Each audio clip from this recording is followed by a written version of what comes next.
Bueno, bienvenidos a todos. En esta serie de entrevistas que brinda a estudiantes de periodismo económico, el profesor Luis Laferrier abordará la realidad económica argentina, no solo desde una mirada coyuntural, sino a través de críticas profundas que incluye también el aspecto estructural de nuestro país y su inserción en el mundo. Desde su perspectiva, en Argentina los medios de comunicación colaboran en fomentar el modelo económico actual, reproduciendo discursos hegemónicos que poco tienen que ver con la realidad de las personas. Agrega el entrevistado que responderá críticamente a las miradas del periodismo económico convencional. Abrimos el espacio para las preguntas que serán una por cada periodista con posibilidad de repregunta y si el tiempo permite podremos hacer una segunda ronda. Muchas gracias. Un pedido previo, si es posible, Octavio. ¿Sí? ¿Cómo no? Eh, Cuando ustedes formulan la pregunta, en la medida que lo tengan presente, decir dónde vieron el tema, en qué medio y en qué periodista, si se acuerdan. Porque eso ayuda inclusive a hacer un análisis y una referencia más concreta, incluso más amplia a la pregunta que hagan. Muchas gracias, profesor. Bueno, habilitan el micrófono y comienzan con sus preguntas. ¿Puedo preguntar? ¿Sí? ¿Cómo no? Rocío, te escuchamos. Yo lo que voy a preguntar lo vi en C5N. Sí, ¿se me escuchó lo que dije? Sí, sí, sí, Sí, se sí, escucha sí, bien. sí, perfecto. No se ve la cara, pero le puedo Eh, decir. Puede ser por el 3G también. Ahora me fijo si lo puedo arreglar. No hay problema. Em, bueno, vi en C5N hace 2 días más o menos que el ay, Martín y bueno, se le hicieron varias preguntas y quería saber qué opinaba usted, Luis, sobre el que se envió el proyecto de ley al Congreso Nacional para fortalecer la sostenibilidad de la deuda pública. Eh, no tengo esa información en cuanto al texto del proyecto. Sí, todos los análisis previos y de algunos especialistas en el tema, que bueno, no varía demasiado en relación a lo que hemos venido analizando. Cuando se habla de sostenibilidad de la deuda, es como una garantía que se le quiere dar a los acreedores y al Fondo Monetario, ¿no es cierto?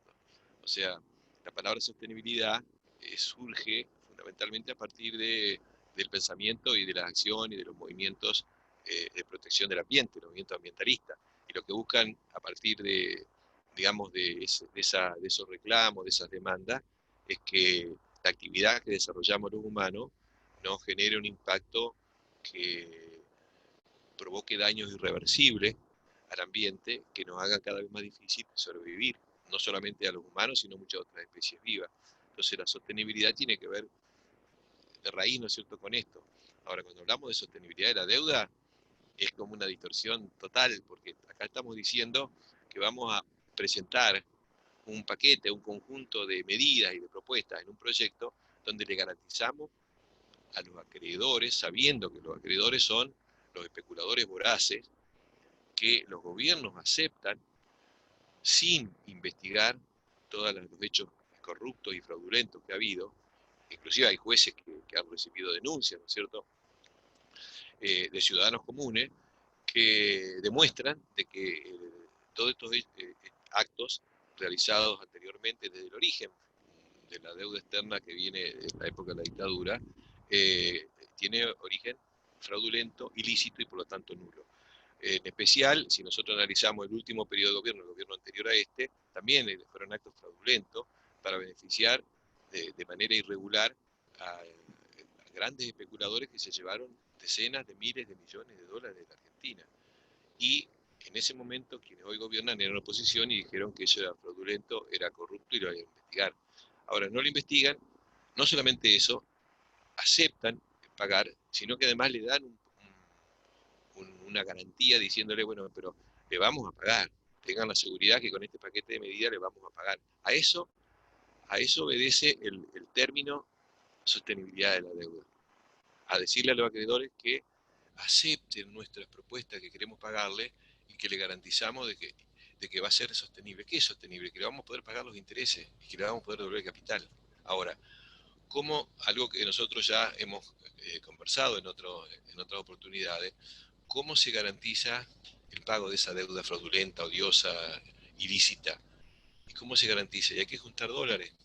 ¿Y cómo se juntan los dólares en nuestro modelo, en nuestro orden social, en nuestro capitalismo dependiente, en nuestro modelo extractivista depredador?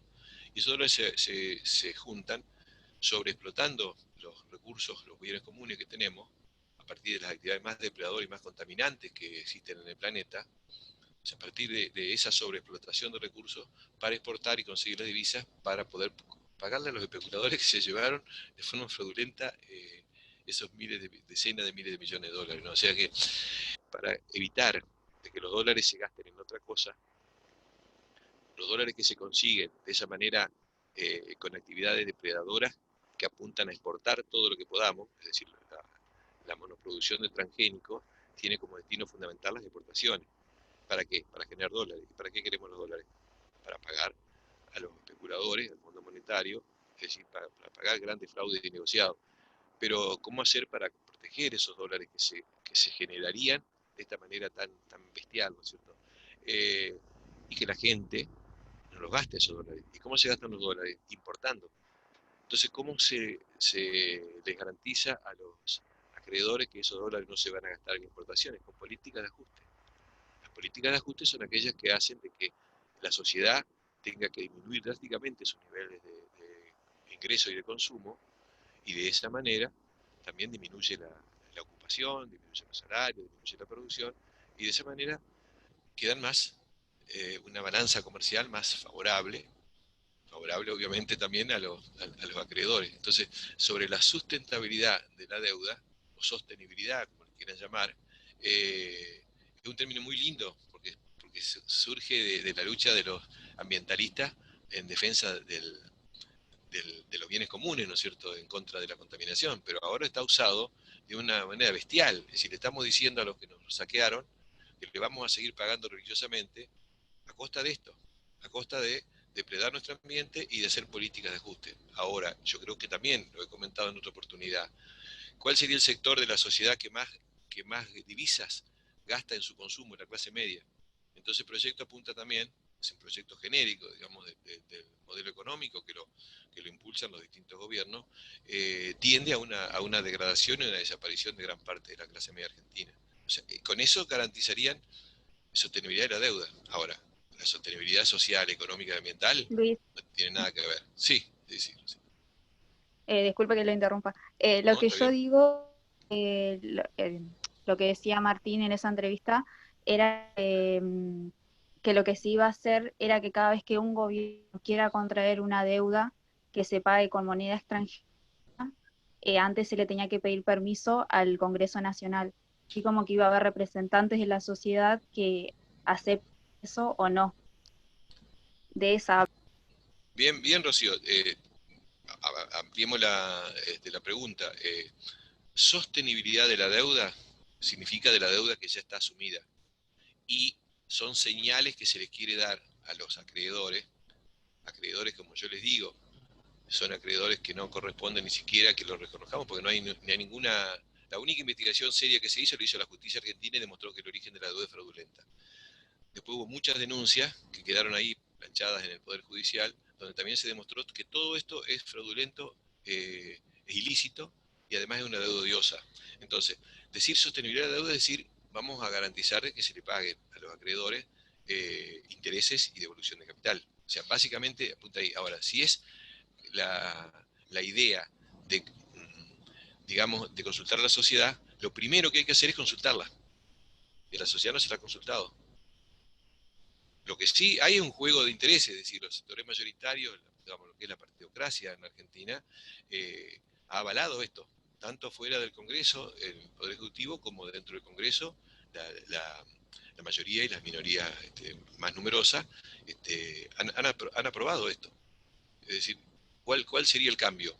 Si realmente hay interés en que la sociedad participe, porque en lugar de aplicar políticas de ajuste, de bajarle el haber a los jubilados de manera inconstitucional y criminal, ¿por qué no consultar primero a la sociedad? ¿Por qué no informar adecuadamente? ¿Por qué no tomar todos los elementos que dio la justicia y decir, bueno, vamos a hablar de democracia y de ley y de sustentabilidad? Bueno, Bueno, veamos qué es lo que dice qué es lo que dice el primer fallo del año 2000 del juez Ballestero, y que dicen todas las denuncias de otros ciudadanos que demuestran de que la deuda es fraudulenta. ¿Por qué no se investiga? Este gobierno era oposición hace algunos años, ¿no? Y dijo que iba a investigar, porque eran actos fraudulentos lo que se hicieron en el gobierno anterior. No se investigó nada. Entonces, ¿a ustedes parece que hay algo de, digamos, de realidad o de credibilidad? Si es una promesa hacia adelante. Pero de todas maneras, yo insisto en el término que utilizabas, ¿no?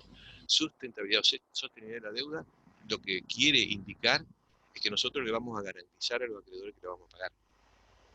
Más allá de lo otro, de promesas que pueden decir vamos a consultar a la sociedad, bueno, pueden haberlo consultado antes, deberían haberlo consultado antes, deberían haber evitado aceptar, ¿no es cierto?, pagar una deuda que de inicio no corresponde. O sea, una deuda que es fraudulenta e ilícita de origen, es nula, no se puede, y nosotros le hemos pagado varias veces y debemos cada vez más.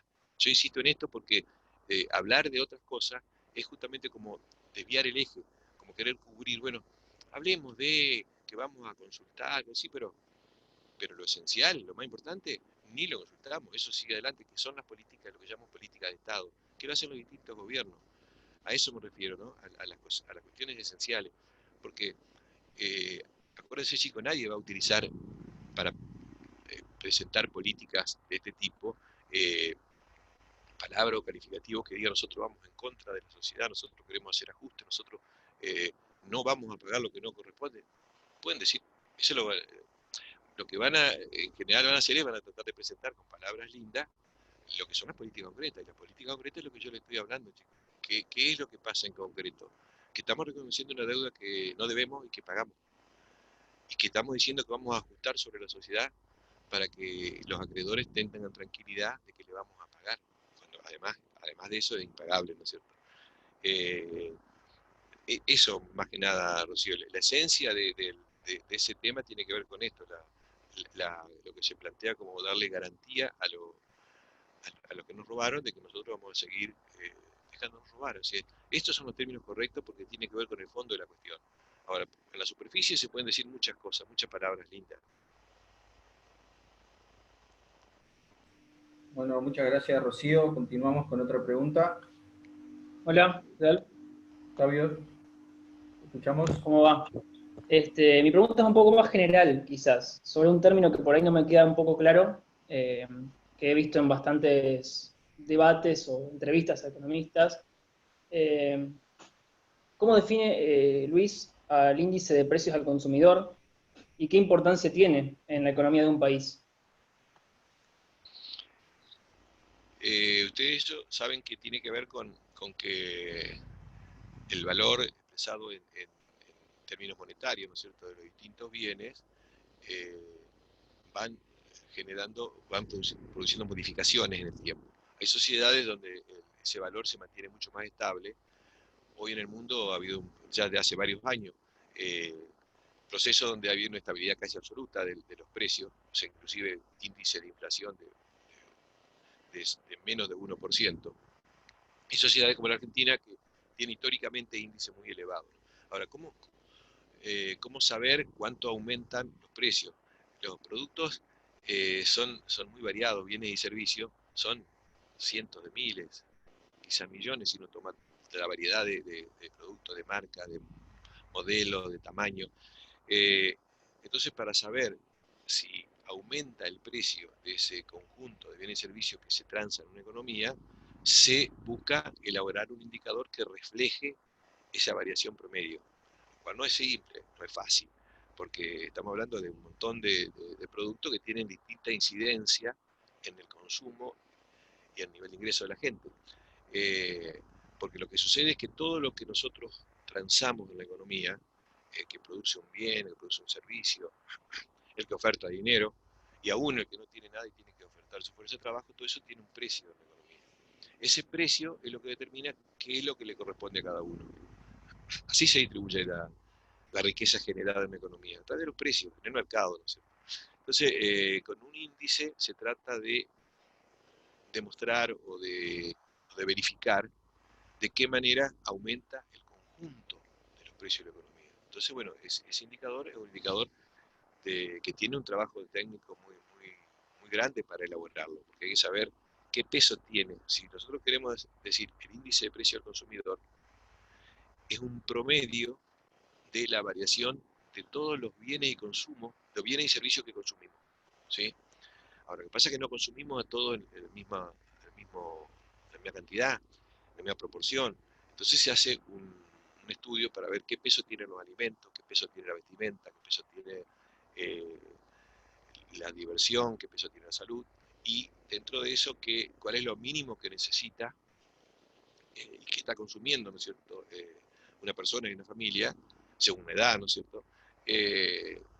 Y en función de eso se hace una estimación de qué producto vamos a poner para el cálculo del índice de precio al consumidor. Y bueno, y eso después se pide la información a miles y miles de empresas para ver mes a mes cómo varía. Y eso da como resultado lo que se llama el índice de precio al consumidor, que habitualmente se lo toma como un sinónimo de la inflación.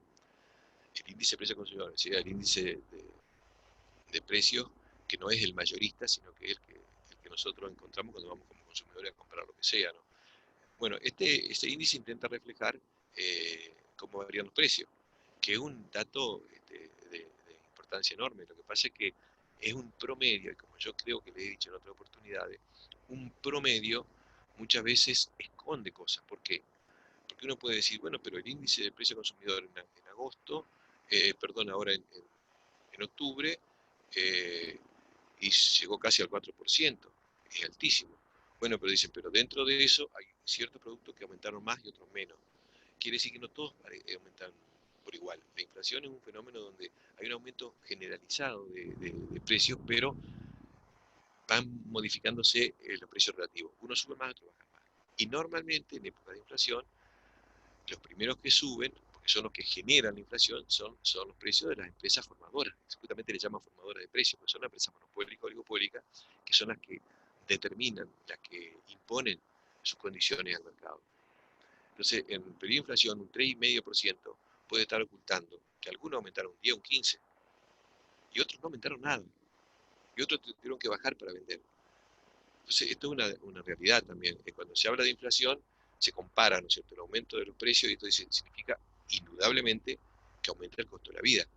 Porque si aumentan los precios, quiere decir que yo voy a comprar lo que necesito para vivir y me sale más caro. Ahora, si yo tengo el mismo precio, el mismo ingreso que antes, quiere decir que voy a comprar menos, que pierdo sobre eso. Bueno, lo lamentable en la Argentina es que en general se maneja así muy superficialmente esto, y no se indica que dentro de este paquete no todas las empresas son responsables. Las empresas pymes en general no son formadoras de precios. Las pymes tienen que poner precios que le impone el fabricante o el comerciante mayorista, y no puede pasarlo al consumidor final porque no tiene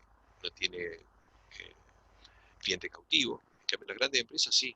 Entonces, el índice de precio al consumidor es un indicador que trata de resumir cómo varía la inflación, y la inflación indica cómo se está distribuyendo la riqueza, pero que muchas veces se toma ese índice promedio y no se analiza de que hay algunos que ganan, hay otros que pierden, y que en general, históricamente, la tendencia es que aumentan los precios de los bienes y servicios mucho más que los precios de la fuerza de trabajo, que son los salarios, y mucho más que el ingreso de los jubilados, de los haberes. Por eso es que en la lucha por defender sus ingresos, los jubilados habían logrado ya hace un tiempo que la fórmula de ajuste que tenían para ajustar semestralmente sus ingresos se considere por lo menos cuánto varió la inflación. Pero fíjense ustedes que esa fórmula fue suspendida directamente por decreto, por este año, por este gobierno, y a partir de ahí se perdió por lo menos 20 puntos de lo que tenían que recuperar los jubilados. Es decir, no sé si se entiende. El índice de precio al consumidor dice, bueno, hubo una inflación por medio año de un 30%. Bueno, entonces los jubilados están esperando que llegue el momento de reajuste para que le apliquen ese 30%, aunque igual pierden durante esos meses, pero por lo menos después recuperan algo. Bueno, este gobierno le dijo, no, miren, no van a recuperar nada, suspendemos esa fórmula. Entonces, nos permite el índice de precio al consumidor hacer algunas comparaciones, ¿no es cierto?, o comparaciones con el ingreso de cada uno. Yo, por ejemplo, supongamos, cobro un sueldo, el mes que viene cobro el mismo sueldo, y por ahí me dice el índice de precio consumidor, suben los precios. Ah, bueno, pues quiere decir que cada vez puedo comprar menos. Bueno, son formas de medir este fenómeno, ¿no es cierto?, que es común en la Argentina, histórico, y que esconde este proceso, ¿no es cierto?, de concentración de riqueza que se da a través de la manipulación de los precios en el mercado, y que muchas veces el Estado lo convalida, ¿no es cierto? Porque en lugar de haber garantizado en el caso de los jubilados, que es el sector más vulnerable, que más necesita, que tiene ingresos más bajos, y que ha aportado toda su vida, que le sigan manteniendo sus haberes en función de la inflación, directamente le eliminaron de manera inconstitucional el ajuste, ¿no? Y no sé si apuntabas a eso, Octavio, Claro, o qué claro, querías. sí, sí, iba por ahí porque en realidad lo que yo vi en la entrevista que realizaban era que el economista no me acuerdo el nombre, eh, hacía una comparación todo el tiempo con o sea, la única variable que utilizaba para comparar cómo había aumentado la inflación era esto, el índice de precio del consumidor. Entonces, por ahí decía, bueno, Claro. ¿qué tendrá que ver y por qué uno utiliza otra herramienta, ¿no? Sí, pero digo, hay que analizar que cuando uno toma el promedio esconde valores que subieron muy por encima y valores que se quedaron totalmente rezagados. Es una forma también de ocultar. En general la macroeconomía trabaja con promedios, y los promedios, cuando dicen, bueno, el ingreso per cápita de una sociedad es tanto. ¿Qué dice eso? Que dividimos el PBI dividido la totalidad de habitantes, como si todos los habitantes cobraran lo mismo, ¿no es cierto? Entonces, el índice de precios sí es un promedio que hay que tomarlo así con estas precauciones. Y además para analizar las causas, que es uno de los grandes debates en la Argentina. ¿Por qué hay inflación? ¿Por qué aumentan los precios al consumidor? Gracias, Octavio. Bueno, ¿quién continúa con otra pregunta? Aprovechar para tomar un matecito. Hola, buenas. Buenas, se escucha bien. Eh, el proyecto de aporte de las extraordinarias de las grandes fortunas funciona como solución de emergencia. Una noticia del Economista, Clarín, página 12. Sobre el proyecto en sí, sobre el proyecto de impuesto a las grandes fortunas. Aporte extraordinario de las grandes fortunas que se trata el próximo martes.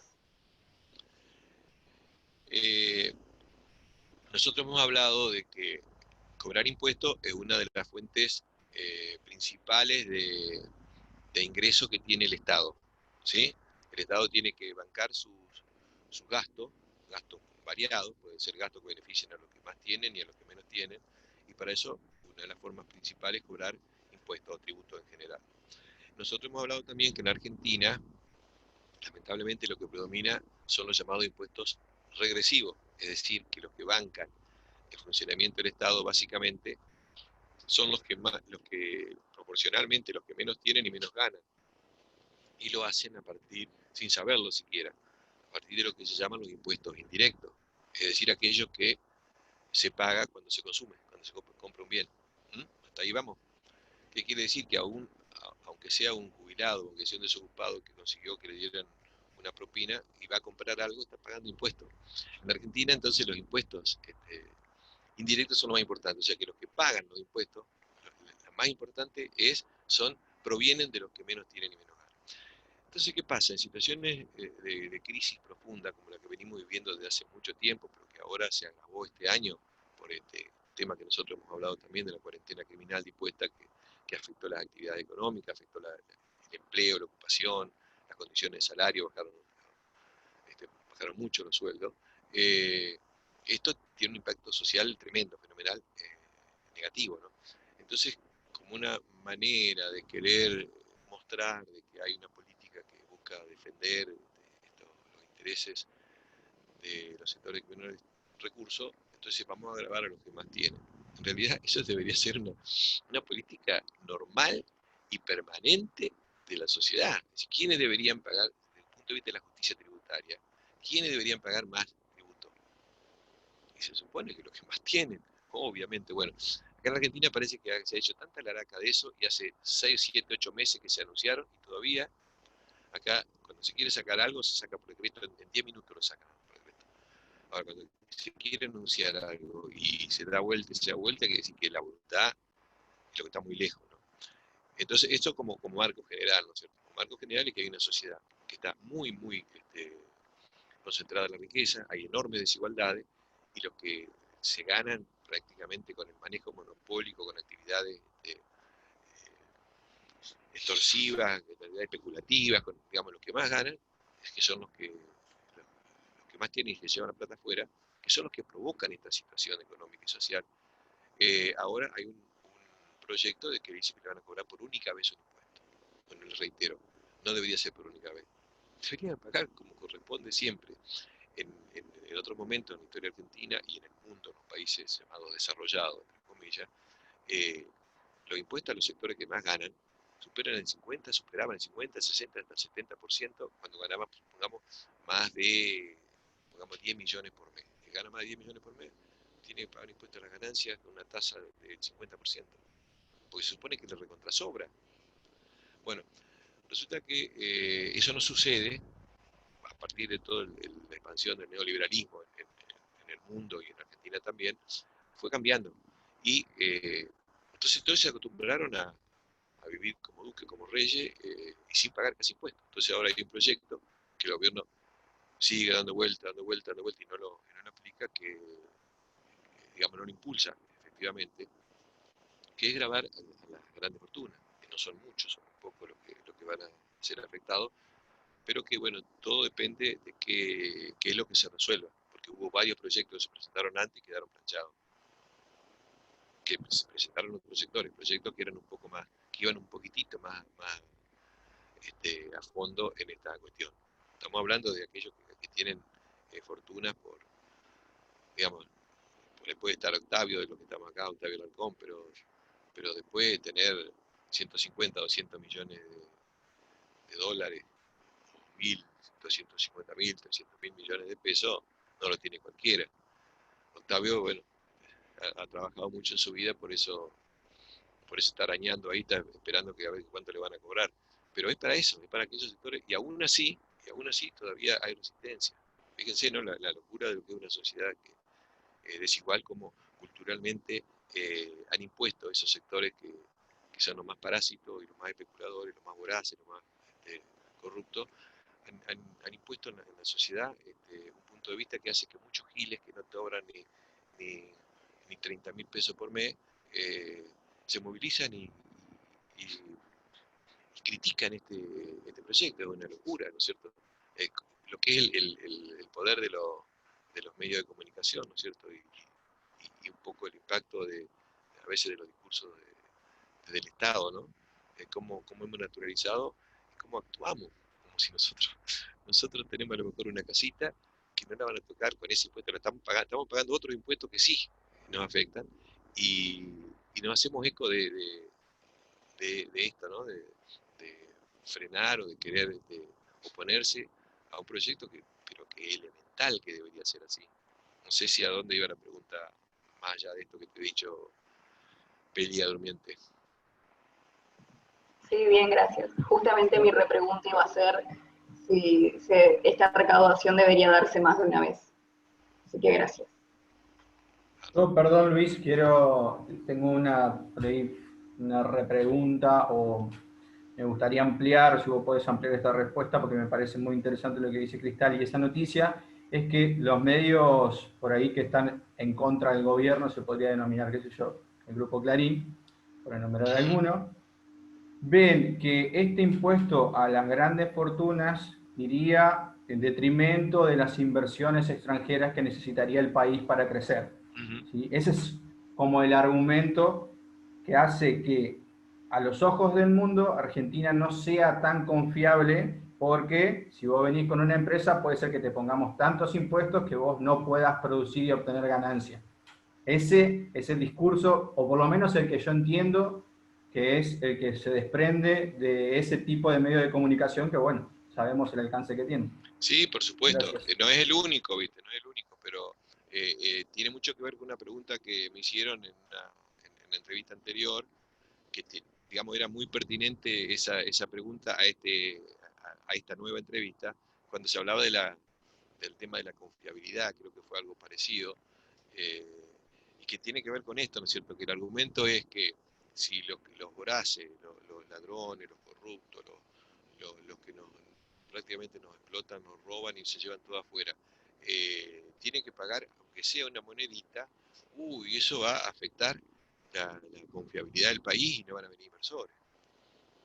Qué locura, ¿no?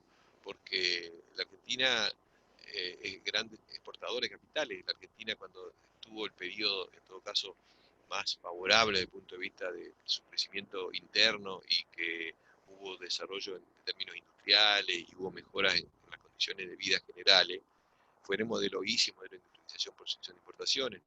Fue de mediados de los años 30 hasta mediados de los años 70 del siglo pasado. Bueno, durante todo ese periodo histórico, donde hubo una disminución enorme en las desigualdades sociales, y hubo un avance espectacular en muchas áreas que tienen que ver con la educación, con la salud, etc.